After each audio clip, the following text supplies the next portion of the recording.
আজকের যেই শহীদ মিনারের আপনারা যেই স্লোগান নিয়ে আপনারা উপস্থিত হয়েছেন, শিল্পে বাঁচি শিল্প বাঁচাই, এই অবস্থান সম্পর্কে কিছু কথা জানতে চাচ্ছি।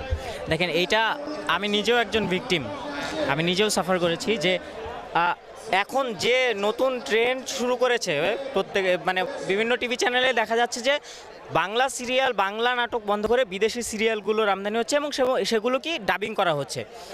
প্রত্যেকটা চ্যানেল কিন্তু বিদেশি সিরিয়াল চলছে। তাহলে আমাদের দেশের আমাদের দেশের শিল্পী সেগুলো কোথায়? অনেকগুলো মিডিয়া কিন্তু আমরা ধ্বংস করে দিয়েছি ইতিমধ্যে, আমি নাম বলবো না, আমরা সবাই জানি কোন কোন শিল্প আমাদের ধ্বংস হয়ে গেছে। একটা মাত্র শিল্প আমরা বাকি রেখেছি ধ্বংস করতে, সেটাও ধ্বংস করে দেবো আমরা। তারপর কি করব আমরা? আজ না হয় শিল্পীরা সাফার করছে, এরপর টিভি চ্যানেলে কি এর কোনো প্রভাব পড়বে না? এটা কিন্তু সুদূর প্রসারী। আজকে ভাবছি না, 5 বছর পরে গিয়ে দেখবো যে আমরা কিন্তু নিঃস্ব, কিছুই নাই। তাই এখন থেকে যদি সতর্ক না হই, সত্যি এটা ধ্বংস হয়ে যাবে। দৈনিক প্রজন্মের অনেক ধন্যবাদ।